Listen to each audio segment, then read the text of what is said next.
Hello everyone, welcome back to the channel of knowledge heart. और आज की video में हम लोग पढ़ने जा रहे हैं क्लास 8 साइंस के चैप्टर नंबर 10 के पार्ट 3 को। ओके, तो ये हमारा होपफुली जो है फाइनल वीडियो होगा। हम लोग इस वीडियो में जो है अपने चैप्टर को खत्म कर लेंगे। ओके, तो इससे पहले मैंने आपको पार्ट 1 एंड पार्ट 2 वीडियो दोनों जो है अपलोड करी थी, तो आप लोग काइंडली जो है क्लास 8 की प्लेलिस्ट में जाकर पहले चैप्टर 10 का जो है आप लोग पार्ट 1 एंड पार्ट 2 वीडियो देखें, ताकि आपको पार्ट 3 वीडियो जो है वो बेटर अंडरस्टैंड हो सके। एंड पार्ट 3 वीडियो हमारा बहुत इंपॉर्टेंट है, इसमें हमें बहुत सारी जो है नई चीज़ें जानने को मिलेंगी। सो एक भी पार्ट आप स्किप ना करिए, तीनों पार्ट देखें ताकि आपको पूरा चैप्टर जो है अच्छे से समझ में आएगा। एंड आई होप जो है अगर आप ये तीनों पार्ट मेरे देख लेते हो तो आपको चैप्टर जो है पूरे अच्छे से जो है वो दिमाग में सेट हो जाएगा। ठीक है, तो काइंडली आप लोग पार्ट 1 एंड पार्ट 2 वीडियो देख लें। एंड जो हमारा चैप्टर है, जैसा कि आप सभी देख पा रहे, क्या है, reaching the age of adolescence. Okay, तो मैंने आपको अच्छे से अडोलेसेंस जो है टर्म एक्सप्लेन किया था, तो मुझे ज़रूरत तो नहीं है अडोलेसेंस ये टर्म को एक्सप्लेन करने की, लेकिन फिर भी जो है मैं आपको बता देती हूँ व्हाट इज़ अडोलेसेंस। अडोलेसेंस क्या होता है ना, कि जो ह्यूमन बींग्स होते हैं, ठीक है, वो बाय बर्थ जो ही है रिप्रोडक्शन करने के लिए कैपेबल नहीं होता है। जैसे कि रिप्रोडक्शन वर्ड आपने इससे पहले वाला चैप्टर रिप्रोडक्शन पढ़ा था, चैप्टर 9। ओके, तो आपको पता है what is reproduction. Reproduction is simply producing a young one of individual. कोई भी अगर ह्यूमन बींग हो या लिविंग बींग हो, अपने जैसे ही सिमिलर काइंड के यंग वन को जो है अगर बर्थ देता है, उसी को हम क्या कहते हैं, रिप्रोडक्शन कहते हैं। अपने जैसे यंग वन को प्रोड्यूस करना है, रिप्रोडक्शन कहलाता है। तो ये रिप्रोडक्शन करने के लिए ना वो एक सर्टेन एज पे जो है ह्यूमन बींग जो क्या होते हैं, कैपेबल हो पाते हैं।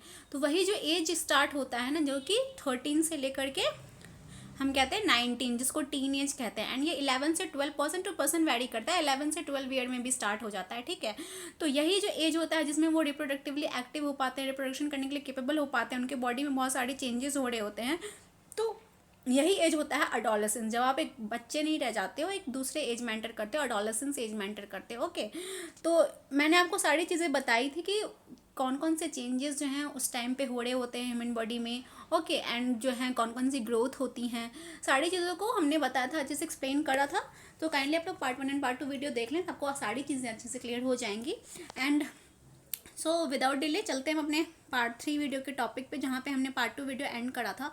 तो हमने पार्ट 2 वीडियो यहाँ पे एंड करा था, how is the sex of the baby determine. Okay, यहाँ से हम अपने पार्ट 3 वीडियो की शुरुआत करेंगे। तो चलिए विदाउट डिले स्टार्ट करते हैं। एंड एज ऑलवेज चैप्टर की शुरुआत करने से पहले, वीडियो आगे बढ़ाने से पहले, मैं आप सभी से रिक्वेस्ट करना चाहूँगी कि अगर अभी तक आप लोगों ने मेरे चैनल को सब्सक्राइब नहीं किया है, कोई भी फर्स्ट टाइम मेरे चैनल पर विजिट कर रहे हैं, तो नीचे सब्सक्राइब का आइकन प्रेस करना बिल्कुल ना भूलें, ताकि आपको ऐसे ही हर सब्जेक्ट से रिलेटेड वीडियोज़ जो है वो आगे फ्यूचर में मिलती रहे।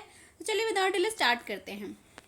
ओके, तो आज का टॉपिक है how is the sex of the baby determine. तो जो भी बेबी होने वाला है, जिसका बर्थ होने वाला है, ठीक है, सपोज आपके घर में कोई प्रेग्नेंट लेडी है, ठीक है, तो आप ये जरूर सोचते होंगे कि वेदर जो है ये लेडी जो है एक लड़की को जन्म देगी या एक लड़के को जन्म देगी। ठीक है, तो वही टॉपिक है कि किसी भी बेबी का सेक्स, यानी कि वो लड़का होगी या लड़की होगी, उसी को सेक्स कहते हैं। ठीक है, तो किसी भी बेबी का सेक्स कैसे डिटरमाइन होता है कि whether it will be boy or a girl. Okay, तो I heard my mother and aunt talking about my cousin who is going to have a baby. तो पहेली ने बोला, सोच रही है कि उसने जो है अपनी माँ को एंड अपनी आंट को जो है बात करते हुए सुना उसकी कज़न के बारे में, जिससे कि बेबी होने वाला है। ओके, तो they were discussing whether she would give birth to a boy और अ गर्ल। तो वो लोग बातें कर रहे थे कि वो एक लड़के को जन्म देगी कि या थोड़े एक लड़के को जन्म देगी। ओके, तो I wonder what makes the fertilised egg develop इधर इनटू अ बॉय और अ गर्ल। तो अब पहली सोच रही है कि आखिर क्या जो है एग, फर्टिलाइज्ड एग जो होता है उसमें आखिर कौन सी चीज़ होती है जो एक उसे या तो एक लड़का बनाता है या फिर एक लड़की बनाती है। ओके, तो बॉय और गर्ल, अब बॉय हो या फिर गर्ल है, ये कैसे डिटरमाइन होता है हम यहाँ पे देखते हैं। Okay, inside the fertilised egg और zygote is the instruction for determining the sex of the baby. तो एग जो होता है, ठीक है, जो फर्टिलाइज्ड एग होता है, उसी के अंदर जो है ना आपके इंस्ट्रक्शन होते हैं कि whether the baby will be boy और अ गर्ल। ओके, तो this instruction is present in the thread like structure called chromosome. तो ये इंस्ट्रक्शन कहाँ प्रेजेंट होता है, क्रोमोसोम में। आपको पता है क्रोमोसोम कहाँ होता है, हमने क्लास 8 में ही आपको चैप्टर 8 पढ़ा था, सेल। ठीक है, वहाँ पे आपने देखा था सेल के अंदर न्यूक्लियस में जो है क्या होता है, क्रोमोसोम प्रेजेंट होता है। क्रोमोसोम में जीन होते हैं, वही क्या होते हैं, यूनिट ऑफ इनहेरिटेंस होते हैं, जो कि एक क्या कहते हैं, जनरेशन से दूसरे जनरेशन में कैरेक्टर का ट्रांसफर करते हैं। ओके, तो ये क्रोमोसोम में ही वो इंस्ट्रक्शन प्रेजेंट होता है। फर्टिलाइज्ड एग के जो फर्टिलाइज्ड एग क्या है, वो भी एक सेल है, तो उस सेल के अंदर जो न्यूक्लियस के अंदर क्रोमोसोम होगा, उसके अंदर वो क्या होगा, आपका ये इंस्ट्रक्शन जो स्टोर रहता है कि weather a baby will be boy और अ गर्ल। तो ये इंस्ट्रक्शन कैसे स्टोर रहता है अब हम इसको देखते हैं। ओके, तो recall from chapter 8 that chromosome are present inside the nucleus of every cell. तो जो जैसा कि हमने चैप्टर 8 में पढ़ा था कि क्रोमोसोम है सारे सेल में प्रेजेंट होता है उसके न्यूक्लियस में।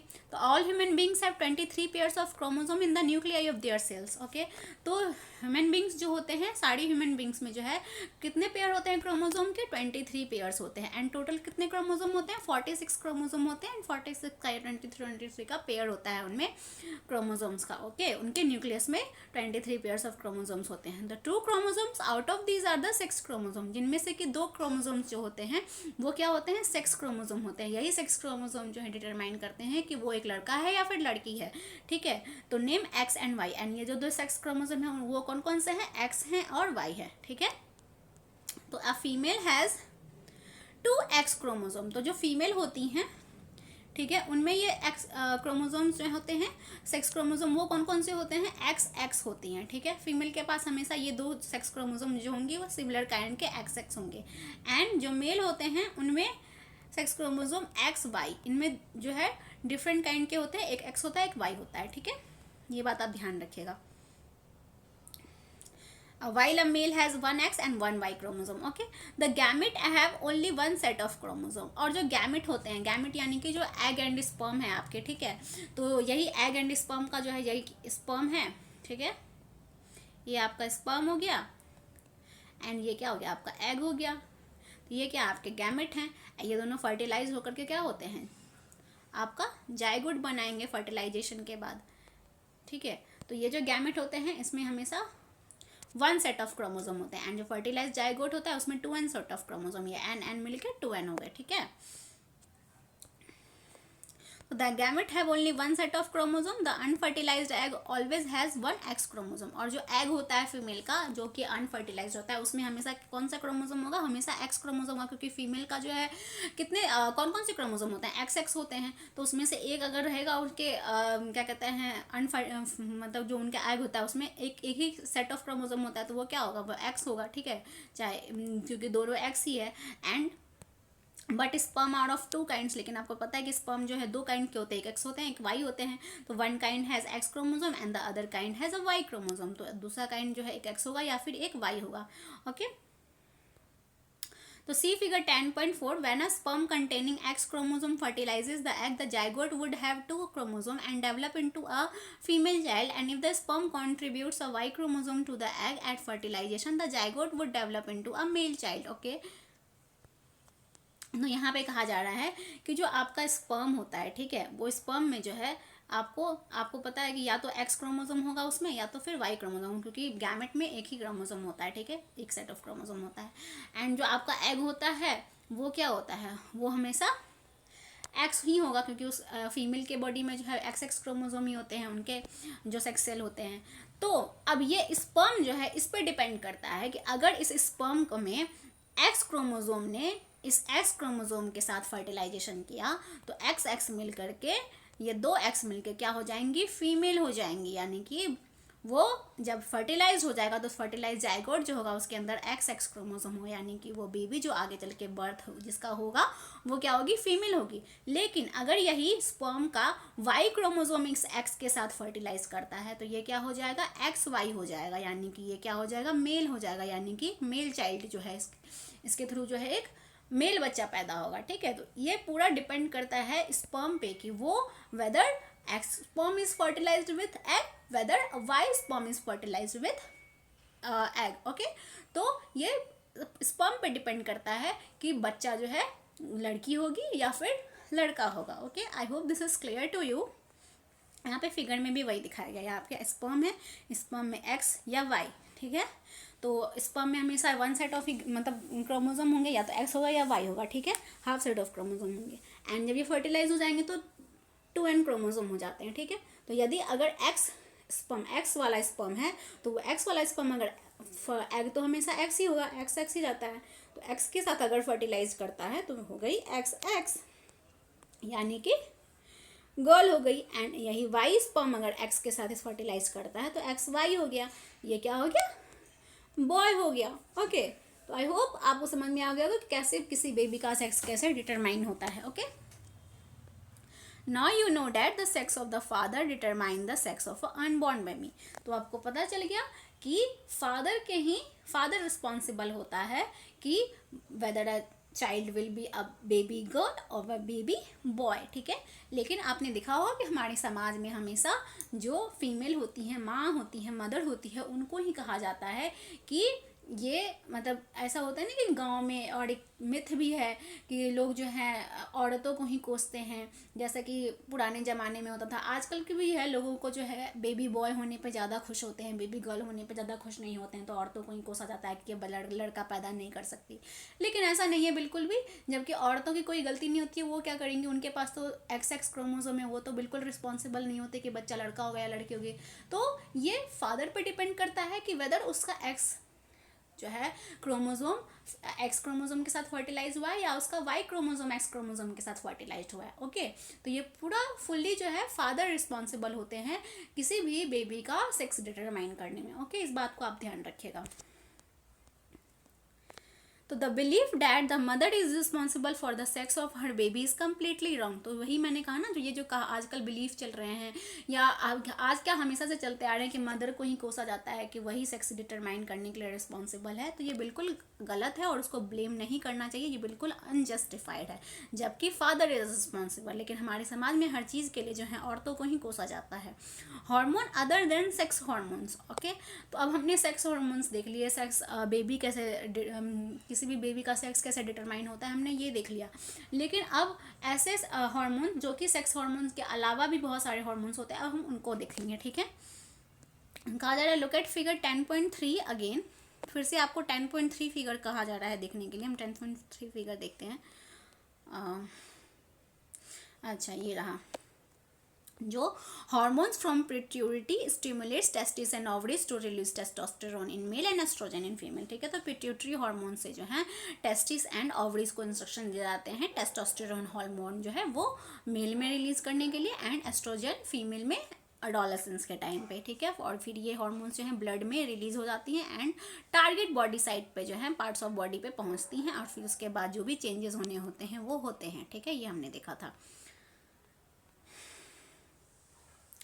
The hormone secreted by pituitary stimulates testis and ovaries to produce their hormone. तो जो हार्मोन्स पिट्यूटरी से सीक्रेट होते हैं वही हार्मोन्स क्या करते हैं, आपके टेस्टिस एंड ओवरीज में जो है हार्मोन सीक्रेट करते हैं। टेस्टिस में टेस्टोस्टेरोन एंड ओवरीज में एस्ट्रोजन। ओके, तो you have already learn that the pituitary gland is an endocrine gland. तो इससे पहले आपने देख लिया कि पिट्यूटरी ग्लैंड क्या है, एंडोक्राइन ग्लैंड है, and it is attach to the brain, जो कि ब्रेन से अटैच होती है। आप यहाँ पे देखो पिट्यूटरी ग्लैंड, यहाँ पे पिट्यूटरी ग्लैंड की लोकेशन है, ठीक है।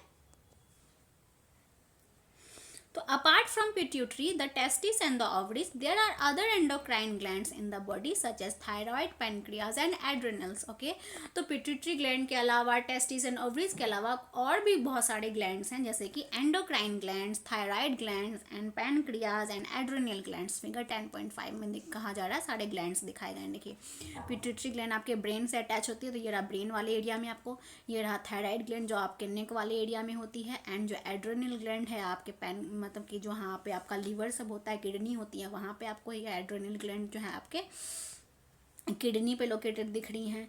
एंड जो ये पैनक्रियाज है आपका ये रहा, एंड जो आपके अच्छा ये आपका ओवरी का और टेस्टिस का यहाँ पे दिखाया गया है लोकेशन, ठीक है। तो आप इन सब की जो लोकेशन है वो अच्छे से देख लीजिएगा कि आपसे पूछा जा सकता है एग्जाम में उनकी लोकेशन सारे ग्लैंड की जो है कहाँ पे कौन कौन से ग्लैंड जो है लोकेटेड होते हैं इन बॉडी में। Bujo and Paheli had once visited their aunt who was a doctor and remembered that a boy named Kaka had a very big and bulging throat. तो बूझो एंड पहेली एक बार doctor के had once visited their aunt who was a doctor, अच्छा अपनी aunt के यहाँ गए थे मिलने के लिए जो कि एक डॉक्टर थी, ठीक है। एंड रिमेंबर उनको याद है कि एक बॉय था जिसका नाम काका था, had a very big and bulging throat, जिसका कि बहुत बड़ा सा मोटा सा जो है गला था, ठीक है। तो there aunt had told them that kaka was suffering from goiter a disease of thyroid gland. तो आंट ने उनकी जो आंट डॉक्टर थे उन्होंने उन्हें बताया था कि ये जो काका है इसके जो ये गले इतना फुला हुआ है, इतना निकला सा हुआ है, तो वो उसे एक बीमारी है जिसका नाम क्या है, गोइटर, ठीक है। गोइटर डिजीज जो होती है वो आयोडीन की कमी से होती है, तो थायराइड ग्लैंड का ये आपको डिजीज माना जाता है। ओके, तो kaka's thyroid gland was not producing the hormone thyroxine. तो काका का थायराइड ग्लैंड जो था वो थायरॉक्सिन हार्मोन जो है वो प्रोड्यूस नहीं कर रहा था, इसलिए their aunt also told them that their uncle was suffering from diabetes because his pancreas was not producing the hormone insulin in sufficient quantities। okay, तो उनकी आंट ने ये भी बताया कि उनके जो अंकल हैं वो डायबिटीज़ से सफ़र कर रहे हैं, उनको चीनी की बीमारी है। डायबिटीज़ तो आप सबने सुना होगा, हर किसी के घर में एक डायबिटीज़ पेशेंट मिल जाते हैं आजकल, तो बहुत कॉमन सी बीमारी हो गई है डायबिटीज़। तो क्यों डायबिटीज़ हो गया? क्योंकि उनका जो पैनक्रियाज था वो इंसुलिन हार्मोन का सिक्रेशन जो है वो नहीं कर रहा था, इसलिए जो है उनको डायबिटीज़ हो गई। ओके, तो बूझवा एंड पहली दिन asked their aunt about the adrenal gland. तो बूझवा एंड पहली ने उनसे एड्रेनल ग्लैंड के बारे में पूछा, which are also shown in the chart hung on the wall of her clinic, जो कि उनके क्लिनिक में एक चार्ट में जो है टंगा हुआ था एड्रेनल ग्लैंड। ओके, तो the aunt told them the adrenal gland secrete hormone which maintain the correct salt balance in the body. तो उनकी आंट ने बताया जो एड्रेनल ग्लैंड है वो हमारी बॉडी में सॉल्ट के एक ऐसा हार्मोन सीक्रेट करता है जो हमारी बॉडी में जो है सॉल्ट का, जो नमक का बैलेंस होता है ना, उसको मेंटेन करता है। तो एड्रेनल प्रोड्यूस हार्मोन एड्रेनलिन। तो एड्रीन जो है, एड्रेनल्स जो है वो कौन सा हार्मोन सीक्रेट करते हैं? एड्रेनलिन। तो एड्रेनल क्या है? ग्लैंड है जो एड्रेनलिन हार्मोन सीक्रेट करता है, जो क्या करता है हमारी बॉडी में सॉल्ट के को सॉल्ट का जो बैलेंस होता है उसको बैलेंस करके रखता है। Okay, it helps the body to adjust the stress when one is very angry, embarrassed और वरीड। और ये जो है हमारी बॉडी में जो है स्ट्रेस को एडजस्ट करता है। स्ट्रेस यानी कि जब भी आपको गुस्सा आ रहा हो या भी आप चिंते में हो या एम्बेरस हैं, तो उस टाइम पे एड्रेनल हार्मोन जो है आपके स्ट्रेस को एडजस्ट करता है। ओके, तो thyroid and adrenal secrete their hormones when they receive order from the pituitary through its hormones. Okay, तो थायराइड एंड एड्रेनल्स जो ग्लैंड होते हैं वो अपने हार्मोन सीक्रेट करते हैं जब इनको ऑर्डर मिलता है पिट्यूटरी से। ठीक है, pituitary also secret growth hormone. तो पिट्यूटरी जो है ग्रोथ हार्मोन भी सीक्रेट करती है, जो कि नॉर्मल ग्रोथ, किसी भी पर्सन के में नॉर्मल जो ग्रोथ होती है उसके लिए रिस्पॉन्सिबल होती है। Okay, after there hormones in other animals also, are there hormones in other animals also. तो वो जो सोच रहा है कि क्या दूसरे एनिमल्स में जो है वो भी हार्मोन्स होते हैं, have their role to play in the reproduction, क्या उनमें भी जो है ये रोल्स प्ले करते हैं? बिल्कुल होते हैं। ठीक है, तो द चेंज, अच्छा नीचे है, तो role of hormone in completing the life history of insects and frog. तो अब हम कुछ एनिमल्स में देखेंगे कि उनमें हार्मोन्स का क्या रोल होता है, जैसे कि फ्रॉग में, इंसेक्ट्स में, जो उनकी लाइफ साइकिल को कंप्लीट करने के लिए कौन से हार्मोन्स जो है रिस्पॉन्सिबल होते हैं हम देखेंगे। ओके, तो you have already learned about the life history of the silk moth and the frog. तो आपने जो है प्रीवियस चैप्टर्स, प्रीवियस क्लासेस में जो है आपने सिल्क मॉथ एंड फ्रॉग के जो है लाइफ हिस्ट्री के बारे में पढ़ लिया। ठीक है, तो the caterpillar has to pass through various stages to become an adult moth, जो हमने सिल्क वॉर्म के बारे में शायद क्लास 7 में या 6 में पढ़ा था, 6 में पढ़ा था शायद या 7 में, कि जो कैटरपिलर होता है वो कौन कौन से स्टेजेस से पास होता है। ठीक है, जो फिर एक एडल्ट मॉथ में चेंज होता है। रिकॉल फ्रॉम, अच्छा क्लास 7 से पढ़ा था the stages of the life history of the silk moth. तो हमने जो क्लास 7 में जो है शायद फाइबर टू फैब्रिक चैप्टर में पढ़ा था सिल्क मॉथ के लाइफ साइकिल के बारे में। ओके, तो similarly the tadpole passes through certain stages to become a frog, chapter 9। And जो हमने मेंढक के बारे में भी पढ़ा था कि वो जो है उसका टाइडोपॉल जो है बहुत सारे स्टेजेस से गुजरता है एक नॉर्मल जो फ्रॉग होता है एडल्ट फ्रॉग में बदलने के लिए। ठीक है, तो this changes from larva to adult is called metamorphosis. ठीक है, तो यही जो चेंजेस होते हैं एडल्ट से, लार्वा से लेके एडल्ट में चेंज होने को, उसको हम क्या कहते थे? मेटामॉर्फोसिस कह रहे थे उसमें, फ्रॉग में। Okay, Metamorphosis in insect is controlled by insect hormone. तो जो इंसेक्ट्स में मेटामॉर्फोसिस होते हैं, ठीक है, उसको क्या कहते हैं हम? इंसेक्ट हार्मोन्स के द्वारा जो है वो कंट्रोल किया जाता है। तो in a frog it is controlled by thyroxine. तो फ्रॉग में जो है ये मेटामॉर्फोसिस जो है कौन से हार्मोन के द्वारा कंट्रोल होता है? थायरॉक्सिन हार्मोन के द्वारा। ठीक है, the hormone produced by thyroid, जो कि थायराइड के द्वारा जो है, थायराइड ग्लैंड के द्वारा जो ये हार्मोन थायरॉक्सिन प्रोड्यूस होता है। Thyroxine production requires the presence of iodine in water. तो थायरॉक्सिन प्रोडक्शन जो है आपके वाटर में जो है, अगर आयोडीन प्रेजेंट है उसके प्रेजेंस में ही जो है थायरोक्सिन का जो है प्रोडक्शन होगा, ठीक है। If the water in which the tadpoles are growing does not contain sufficient iodine the tadpoles can not become adults. लेकिन अगर ऐसे पानी में टेडोपल रह रहे हैं जहाँ पे कि आयोडीन की मात्रा जो है वो ज़्यादा नहीं है, सफिशिएंट नहीं है, तो उस केस में जो है टेडोपल जो है एडल्ट नहीं बन पाएंगे, क्योंकि थायरोक्सिन हार्मोन फिर रिलीज नहीं होगा जितना चाहिए। If people do not have enough iodine in their diet, will they get goiter caused by lack of thyroxine? तो क्या लोग जो हैं भोजन करते हैं अगर उनमें आयोडीन ना हो उनके खाने में, तो क्या उनको गाइटर हो सकता है? बिल्कुल हो सकता है। तो पुराने ज़माने में जो है गाइटर डिजीज़ बहुत होता था, क्योंकि उस टाइम पे लोग जो नमक खाते थे उसमें आयोडीन नहीं होता था।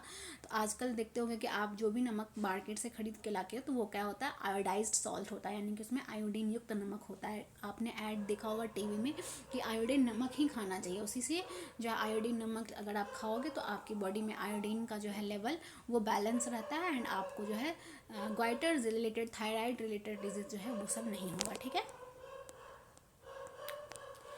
अब activity 10.3 collect information from magazines और from doctors and prepare a note on the importance of consuming iodized salt. Okay, तो आप किसी मैगजीन या फिर डॉक्टर से जो है इन्फॉर्मेशन कलेक्ट करके एक नोट बना सकते हो कि क्या क्या इंपॉर्टेंस है आयोडाइज सॉल्ट को कंज्यूम करने के। You can also look for this information on the internet, तो आप इंटरनेट पे भी इस इन्फॉर्मेशन को जो है सर्च कर सकते हो। Okay, next is reproductive health. अब रिप्रोडक्टिव हेल्थ क्या होता है? The physical and mental well-being of an individual is regarded as an individual's health। तो कोई भी जो इंडिविजुअल होता है, कोई पर्सन होता है, ठीक है, कोई लिविंग बीइंग होता है, तो उसका जो है हम हेल्थ कैसे बताते हैं? तो उसका जो फिजिकल, यानी कि वो फिजिकली फिट है, मेंटली फिट है, तो वो क्या होता है? हेल्दी होता है, हम उसको हेल्दी बताते हैं। To keep the body healthy every human being at any age need to have a balance diet. तो किसी भी ह्यूमन बॉडी को जो है हेल्दी रहने के लिए जो है उनको किसी भी एज में जो है एक क्या होता है, बैलेंस डाइट, यानी कि जो एक संतुलित आहार होता है उसकी ज़रूरत होती है, ठीक है। The person must also observe personal hygiene and undertake adequate physical exercise. Okay, तो जो पर्सन होता है उसको बैलेंस डाइट तो लेना ही चाहिए, और उन्हें अपना पर्सनल हाइजीन भी जो है साफ़ सुथरा में रहना चाहिए, एंड उनको जो है प्रचुर मात्रा में, जो भी पर्याप्त मात्रा में जो उनको एक्सरसाइज है वो भी करना चाहिए, व्यायाम करना चाहिए, ताकि जो है वो फिजिकली एंड मेंटली जो है फिट रह सके। Okay, next is nutritional need of the adolescence. ठीक है, तो अब अडोलेसेंस आपको पता है कि ग्रोइंग पीरियड होता है, उसमें बहुत ज़्यादा बॉडी में ग्रोथ होती है, बहुत सारे हार्मोन सीक्रेट होते हैं, तो उस टाइम पे जो है ना क्या कहते हैं, न्यूट्रिशन की बहुत ज़्यादा ज़रूरत होती है। उस टाइम पे आपने देखा होगा कि आप जब 10, 11, 9, 10 साल में ही होते हैं तो आपकी मम्मी बॉर्नवीटा, कॉम्प्लान ज़्यादा से ज़्यादा आपको देती है, ठीक है, ज़्यादा से ज़्यादा ड्राई फ्रूट्स खिलाती है ताकि आपकी ग्रोथ अच्छी होगी, ठीक है। तो adolescence in the stage of rapid growth and development. तो अडोलेसेंस ऐसा एज होता है किसी के भी लाइफ में जो उस टाइम पे जो है ना बहुत ज़्यादा ग्रोथ हो रही होती है, डेवलपमेंट हो रहा होता है उनकी बॉडी का। तो hence the diet for an adolescence has to be carefully plan. तो इसीलिए किसी भी अडोलेसेंस की डाइट जो है वो बहुत केयरफुली प्लान होनी चाहिए। तो you have already learned what a balance diet is. तो आपने क्लास 6 में पढ़ा ही था, ठीक है, 2 साल हो गए आपने पढ़ा था व्हाट इज़ बैलेंस डाइट, ठीक है। तो बैलेंस डाइट वो डाइट होता है जिसमें आपके जितने भी न्यूट्रिशनल रिक्वायरमेंट होते हैं, न्यूट्रिशनल नीड्स होती हैं आपके भोजन में वो होने चाहिए। ओके, जैसे carbohydrate, protein, fats, vitamin, minerals. Okay, तो recall that a balance diet means that the meal include proteins, carbohydrate, fats and vitamin in requested proportions. तो बैलेंस डाइट वो होता है जो कि आप जो भोजन कर रहे होते हैं उसमें proteins, carbohydrate, fat, protein, vitamin, इन सब की जो क्वांटिटी होती है वो एक उचित मात्रा में होनी चाहिए, ठीक है। अगर एक भी आपको उसमें से जो है न्यूट्रिशन नहीं रहता है आपके भोजन में, तो आपको उससे न्यूट्रिशनल डिफिशियंसी हो सकती है, ना आपकी बॉडी में प्रॉपर ग्रोथ नहीं होंगे। तो our Indian meal of roti, rice, dal and vegetables is a balance meal. तो हमारा जो इंडियन भारतीय भोजन होता है वो एक बैलेंस मील होता है जिसमें हम रोटी, दाल, सब्जी खाते हैं। तो रोटी में से कार्बोहाइड्रेट मिल गया, ठीक है, राइस से कार्बोहाइड्रेट मिल रहा है, एनर्जी मिल रहा है, दाल से प्रोटीन मिल रही है, सब्जी से हमें विटामिन मिल रहे होते हैं, ठीक है। Milk is a balance food in self, और मिल्क तो अपने आप में ही एक बैलेंस फूड है। ओके, तो fruit also provide nourishment for infants. तो फ्रूट्स जो होते हैं वो वो भी नरिशमेंट के लिए बहुत जो है नेसेसरी होते हैं। For infants mother's milk provides all the nourishment that they need. आपको पता है जो भी छोटे से बच्चे इन्फेंट्स होते हैं, जो न्यू बॉर्न बेबी होते हैं, जो 6 मंथ 1 साल के बच्चे होते हैं, 2 महीने 3 महीने के बच्चे होते हैं, उनको हम इन्फेंट बोलते हैं, ठीक है। जो तुरंत पैदा हुए होते हैं, जो कुछ दिन पहले पैदा होते हैं, उनको हम इन्फेंट कहते हैं। तो आपको पता है कि वो उनके दांत ही नहीं होती है, वो सारा दाल चावल सब्जी रोटी ये नहीं खाते हैं, तो वो क्या करते हैं, सिर्फ माँ का दूध पीते हैं। तो माँ के दूध में ही जो है सारी न्यूट्रिशनल रिक्वायरमेंट होती है, वो सभी न्यूट्रिशनल रिक्वायरमेंट इन्फेंट को उनकी माँ के दूध से मिल जाती है, ठीक है। Iron builds blood, and iron rich foods such as leafy vegetables, jaggery meat, citrus, Indian gooseberry are good for adolescents। तो आपको पता है कि आयरन जो है वो क्या करता है, खून बनाता है, और जो भी आयरन रिच फूड होते हैं उसे हमें हमारी बॉडी में जो है आयरन की कमी जो है वो नहीं होती है, एंड हमारी बॉडी अच्छे से ग्रोथ करती है। तो आयरन रिच फूड कौन कौन से होते हैं, लीफी वेजिटेबल्स हो गए, जैगरी यानी कि गुड़ हो गया, मीट हो गया, सिट्रस हो गया, इंडियन गूसबेरी यानी जिसे आंवला कहते हैं। ये सभी क्या होते हैं, अडोलेसेंट्स के लिए बहुत इंपॉर्टेंट होते हैं। अडोलेसेंट्स जो भी होते हैं, जो उस एज में हो रहे होते हैं 11 से लेकर के 19 साल तक की एज में। Check item for lunch and dinner in your meal. तो आपके घर में जो है लंच एंड डिनर में कौन कौन सा भोजन बन रहा है, आप उसे चेक करें। Is the meal balance and nutritious, क्या जो आपको भोजन आपके घर में बना है क्या वो न्यूट्रिशियस है, क्या उसमें प्रोटीन, फैट्स, विटामिन, मिनरल्स ये सभी हैं। डज इट इंक्लूड सीरियल्स, क्या उसमें अनाज है, रोटी है, मतलब जैसे कि गेहूँ से जुड़ा हुआ कोई जो है आप में मील में है, जैसे रोटी चावल, ठीक है। तो which give energy, and milk, meat, nuts and pulse which provide protein for growth. और जो है मिल्क है कि नहीं, मीट है कि नहीं, नट्स हैं, ठीक है, जो फ्रूट्स होने चाहिए, दाल होनी चाहिए जो कि प्रोटीन प्रोवाइड करती है, वो सभी हैं कि नहीं आपके मील में। Also does it include fats and sugar that gives energy. और जो है इन फूड्स में जो है फैट्स एंड जो है शुगर्स जो हैं वो भी होने चाहिए, जो क्या करते हैं, हम एनर्जी प्रोवाइड करते हैं। What about fruit and vegetables which are protective foods. तो अब कहा जा रहा है कि फ्रूट्स और वेजिटेबल्स जो हम खाते हैं जो कि प्रोटेक्टिव फूड्स होते हैं इसलिए खाते हैं, ठीक है। तो फ्रूट्स वेजिटेबल्स से हमें क्या होता है, विटामिन, मिनरल्स, इन सब की जो है पूर्ति हमारे शरीर को होती है। चिप्स एंड पैक्ड और tinned snacks though very tasty should never replace regular meals as they do not have adequate nutritional requirement. तो आपको पता है कि आप लोग चिप्स एंड पैकेड स्नैक्स जो होते हैं, बिस्किट वो सब बहुत खाते हो, ठीक है। तो ये नहीं है कि बस आप ये खा लो और आपको जो घर का नॉर्मल खाना होता है, दाल चावल रोटी सब्ज़ी दूध, ये ज़रूर खाना चाहिए, ये खाते हो, लेकिन वो सारी जो मील्स आप जो डेली का आपका बैलेंस डाइट है वो नहीं बिगड़ना चाहिए। ये खा करके आप ये नहीं कि फिर वो खाना नहीं खाओगे, क्योंकि आप जो ये चिप्स खा रहे हो, जो बिस्किट खा रहे हो, स्नैक्स खा रहे हो, उसमें वो प्रॉपर न्यूट्रिशनल रिक्वायरमेंट्स नहीं, न्यूट्रिशनल जो है न्यूट्रिशियस फूड नहीं होता है, ये आपकी बॉडी के लिए हार्मफुल होता है। इसीलिए आपको जो है अपना घर का बना हुआ खाना ज़्यादा खाना चाहिए, ठीक है। अब एक्टिविटी 10.4 है, make a group with your friend. अपने फ्रेंड के साथ ग्रुप बना ले। Write down the items of food in your breakfast, lunch and dinner you had on the previous day. तो अब आप लोगों ने जो है एक दिन पहले जो है ब्रेकफास्ट में क्या खाया था, लंच में क्या खाया था, डिनर में क्या खाया था, उन सभी का जो है आप एक लिस्ट बना लें, ओके। तो identify the item responsible for proper growth. और उसमें से आपने जो है जो भी लंच में, ब्रेकफास्ट में, डिनर में खाया, उसमें कौन कौन से आइटम आपके ग्रोथ के लिए रिस्पॉन्सिबल हैं उसको आइडेंटिफाई करें। Also identify the junk food that you consume the previous day.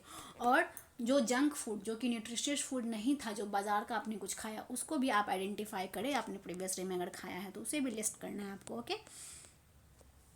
Activity 10.5 में क्या कहा जा रहा है, get ideas from the picture given in figure 10.6। तो फिगर 10.6 में जो है ये जो 10.6 है, यहाँ पे आपको कुछ फ्रूट्स, वेजिटेबल्स, इन सब के जो है फिगर दिए गए हैं, कुछ सीरियल्स के।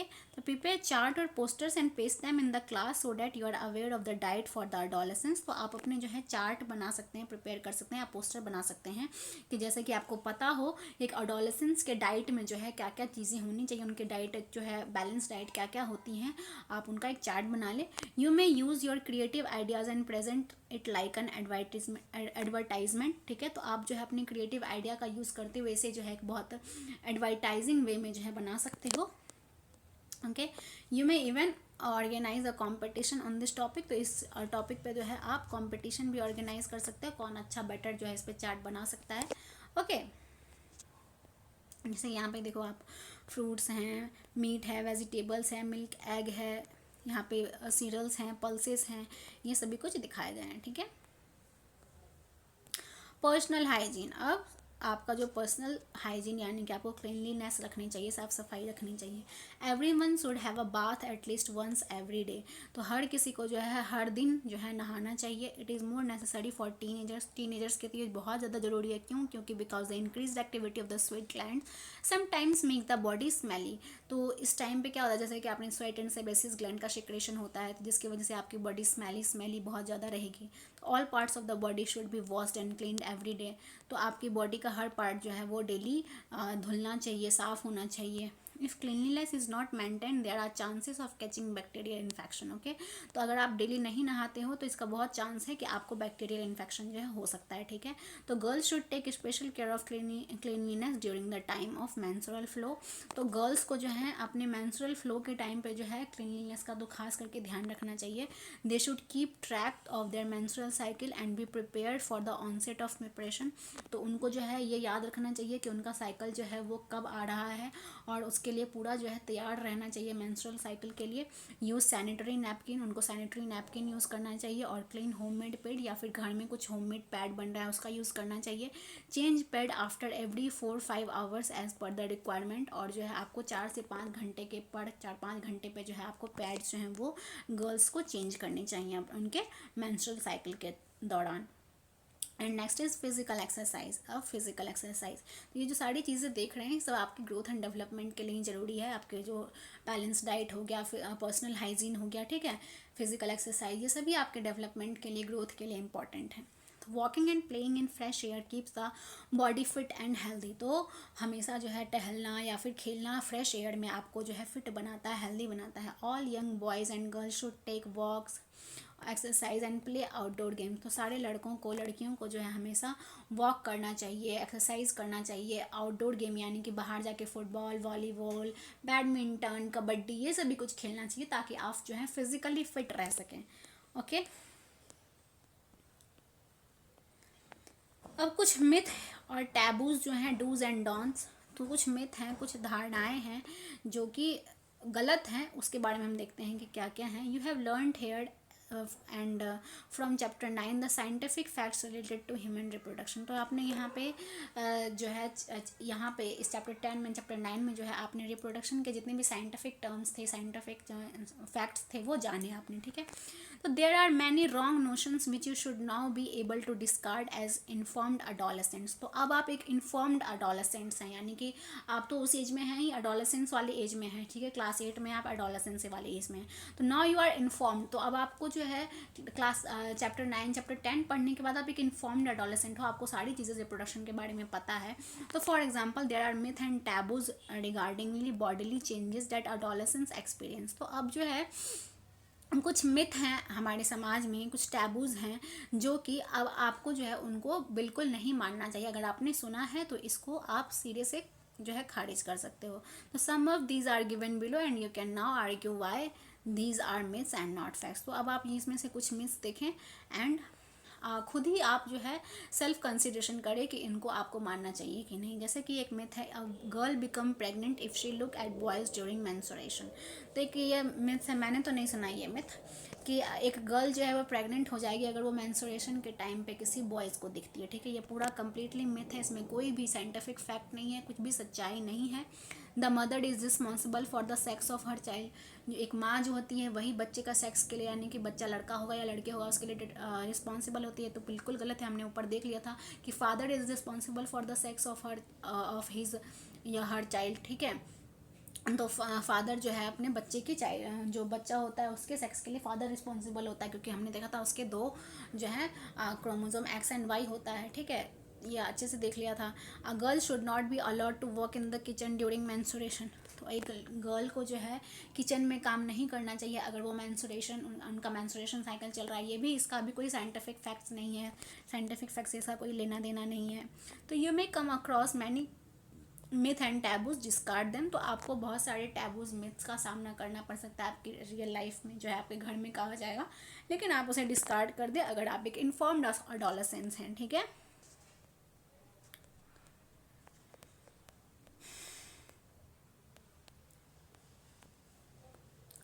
अब अब एक्टिविटी 10.6 में क्या कहा जा रहा है, collect data on the number of children in your class who exercise regularly who do not exercise regularly. तो अब आपके क्लास में जो है आप एक डेटा बनाएं वैसे बच्चों का जो कि एक्सरसाइज डेली करते हैं और जो एक्सरसाइज डेली नहीं करते हैं। तो did you notice any difference in their fitness and health. तो क्या आप जो है ऐसे बच्चे जो कि डेली एक्सरसाइज करते हैं, ऐसे बच्चे जो डेली एक्सरसाइज नहीं करते हैं, तो आप कुछ डिफरेंस देखोगे उन दोनों में।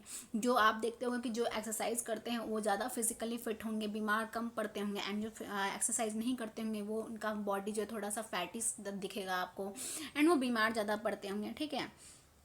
And the prepare a report on the benefit of regular exercise. तो अब इसके बेसिस पे आप एक रिपोर्ट तैयार कर सकते हो, रेगुलर एक्सरसाइज जो होते हैं उसके क्या बेनिफिट्स होते हैं, ठीक है। से नो टू ड्रग्स, अब ड्रग्स को नो कहना है, ये देखते हैं। तो adolescence is a period of much activity in the body and mind which is normal part of growing up. तो अब जैसे हमने देख लिया ऊपर, ठीक है, कि अडोलेसेंस एक ऐसा पीरियड होता है ह्यूमन बॉडी के मतलब ह्यूमन जो बीइंग होते हैं उनके लाइफ में, जिस टाइम पे आपके बॉडी में जो है बहुत सारी एक्टिविटीज़ हो रही होती हैं, बहुत सारे चेंजेस हो रहे होते हैं, जो कि एक नॉर्मल पार्ट है आपके बढ़ने का, जो कि आप बढ़ रहे हो उसका एक नॉर्मल पार्ट है।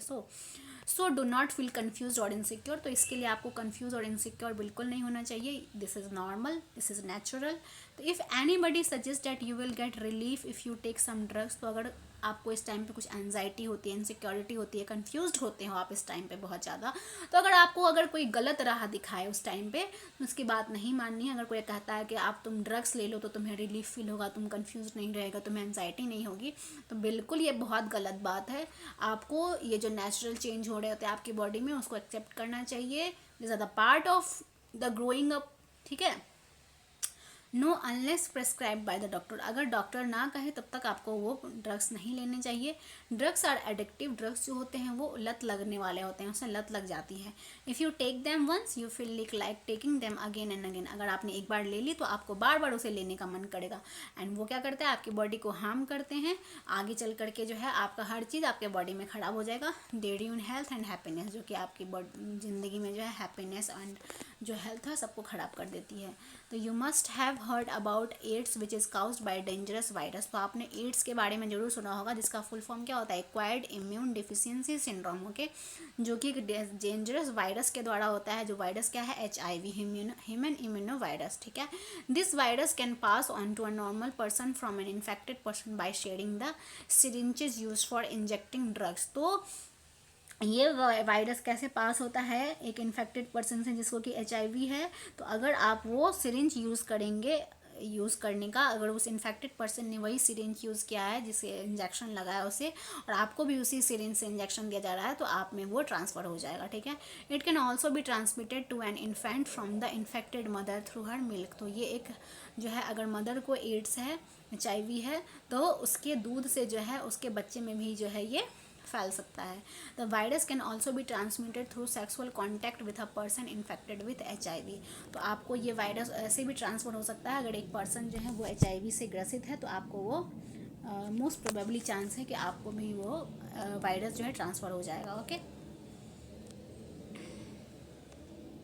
किसी ऐसे पर्सन के साथ सेक्सुअल कॉन्टैक्ट बनाते हैं आप। तो अडोलेसेंस प्रेगनेंसी, अब अडोलेसेंस प्रेगनेंसी के बारे में बोले, you might be knowing that in our country the legal age for marriage is 18 years for girls and 21 years for boys, ठीक है।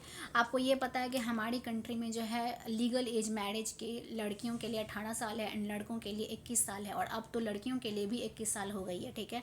तो this is because teen age mothers are not prepared mentally और physically for motherhood. तो ऐसा इसलिए क्यों गया है, क्योंकि 18 साल एज जो है से पहले जो मदर्स जो हैं अगर बन जाती है, ठीक है, तो वो उनके फिज़िकल हेल्थ के लिए, मेंटल हेल्थ के लिए ठीक नहीं होता है। इसीलिए एक सर्टेन एज गवर्नमेंट ने जो है वो किया है कि इसके बाद ही जो है लड़कियों की शादी होगी, इसके बाद ही लड़कों की शादी होगी, ठीक है। तो early marriage and motherhood cause health problem in the mother and the child. तो अर्ली मैरिज जो हो जाती हैं वो क्या करती हैं, मदरहुड के हेल्थ को जो है वो डिस्ट्रॉय करती हैं, चाइल्ड के भी हेल्थ को करती हैं। It also curtails employment opportunities for the young women and may cause mental agony as she is not ready for the responsibilities of motherhood. और ज़्यादा कम एज में शादी हो जाने से क्या होता है कि जो वुमेन हैं वो अगर कोई नौकरी करना चाहें तो वो नहीं कर सकती हैं, एंड उनको जो है अननेसेसरी रिस्पॉन्सिबिलिटीज़ उसमें बर्डन आ जाता है। एक बच्चे को पैदा करो, फिर उसको ग्रो करो, उसका पालन पोषण करो, ठीक है।